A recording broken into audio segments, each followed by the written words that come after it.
ભરૂચની આરએસ દલાલ હાઈસ્કૂલ અને હોસ્ટેલ ગ્રાઉન્ડના ભયજનક અને બિનઉપયોગી બાંધકામ તોડી પાડવાનું શરૂ કરાયું. ભરૂચની ઐતિહાસિક આરએસ દલાલ હાઈસ્કૂલ કેમ્પસમાં આવેલ જર્જરિત અને ભયજનક બાંધકામોને તોડી પાડવાનો નિર્ણય લેવામાં આવ્યો છે.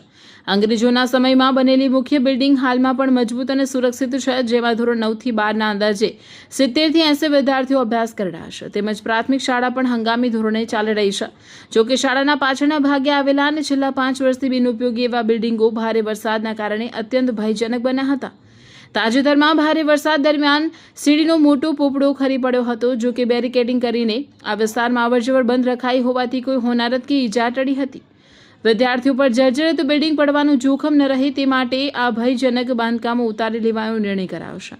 આ ઉપરાંત હોસ્ટેલ ગ્રાઉન્ડની પાછળ 25 થી 30 વર્ષથી બંધ પડેલા અવાવરૂ ડાળના બાંધકામો, છાપરા કે ધાબા વગરની ખુલ્લી દિવાલો અને પાછળ આવેલા કૂવાના વિસ્તારને પણ સુરક્ષિત કરવા તોડી પાડવામાં આવ્યા છે, જેથી ત્યાં કોઈ જાનહાનિ, અકસ્માત કે અસામાજિક પ્રવૃત્તિઓ ન થાય. આરએસ દલાલ હાઈસ્કૂલમાં જે બિલ્ડિંગ અંગ્રેજોના સમયમાં બનેલા હતા તે તો વ્યવસ્થિત અને મજબૂત છે. અત્યારે હાલ ધોરણ 9 થી 12ની માધ્યમિક અને ઉચ્ચતર માધ્યમિક શાળા ચાલી રહી છે. ત્યાં અંદાજિત 70-80 જેટલા બાળકો અભ્યાસ કરી રહ્યા છે. એની સાથે પ્રાઇમરી શાળા પણ હંગામી ધોરણે બેસાડેલી છે.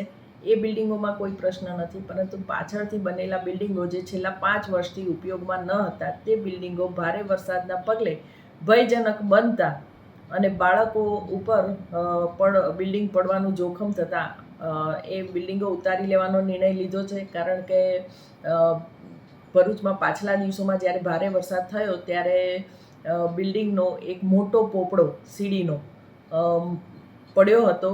સદનસીબે બિલ્ડિંગમાં અવરજવર બંધ કરવામાં આવેલી હતી, બેરિકેડિંગ કરવામાં આવેલું હતું, એટલે કોઈ ઈજા થઈ નથી.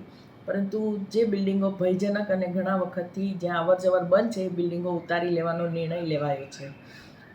એની સાથે જ હોસ્ટેલ ગ્રાઉન્ડ ઉપર પાછળના ભાગે જે બિલ્ડિંગો વપરાશમાં નથી, જ્યાં છેલ્લા 25-30 વર્ષથી કોઈ ગયું નથી, તે નાના નાના બાંધકામ પણ તોડી પાડવાનો નિર્ણય લેવાયો છે. કારણ કે બિલ્ડિંગની પાછળના ભાગે એક કૂવો છે, જેમાં થોડા સમય પહેલાં કોઈ ગાય કે આખલો પડી ગયો હતો.